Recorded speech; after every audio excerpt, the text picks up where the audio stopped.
that contain the clerk's official seal. Overt acts committed to effect this object of the conspiracy included, but are not limited to, the following.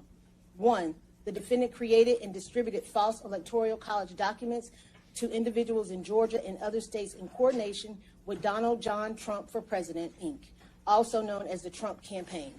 The defendant provided detailed instructions to co-conspirators in Georgia and other states for creating and distributing these false documents.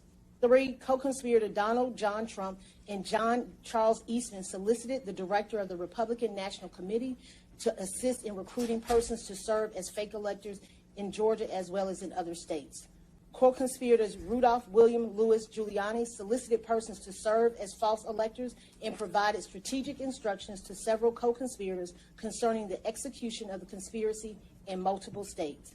5, co-conspirator David James Schaefer, Sean Micah Thrasher Steele, and Kathleen Austin Latham and others met at the Georgia State Capitol in Fulton County, Georgia on December the 14th, 2020, created false electoral college documents that falsely stated that the co-conspirator Donald John Trump had received all of Georgia's electoral college votes and delivered those false electoral college documents to Congress and other governmental entities. The co-conspirators also attempted to deliver a copy of the false electoral college documents to the Northern District of Georgia for the purposes of filing, entering, and recording those documents in that court, having reason to know that those documents contain materially false statements that the co-conspirators were the duly elected and qualified presidential electors of the state of Georgia. The defendant was also personally present on the grounds of the United States Capitol during the disruption and delay of the joint session of Congress on January the 6th. That would be the factual basis for this plea, Your Honor. Anything else to add, Ms. Young?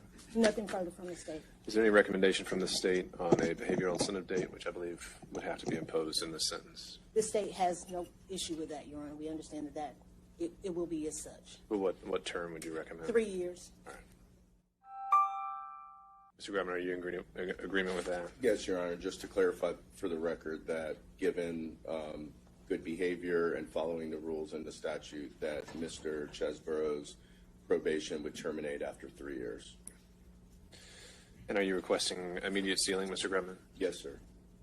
All right. Is there anything else that you'd like to add onto the record, Mr. Grubman? I would just like to thank the court, Your Honor. I know this has been a strain on court resources and a strain probably on your patience. And I know from time to time I may have been one of the people that caused that. But thank you for your patience, and I really do appreciate it because I think the court's done a great job, and we appreciate it on behalf of Mr. Chesborough.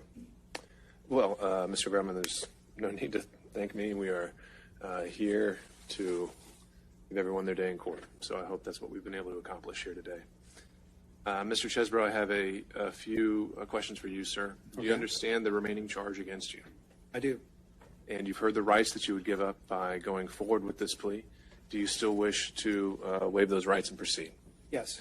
And are you pleading guilty today because you agree that there is a factual basis that supports this remaining charge? Yes, this charge. Mr. Grubman, are you satisfied your client is confident in understanding that the plea is voluntary and that there is a sufficient factual basis? Yes, Your Honor. And there is one thing that I was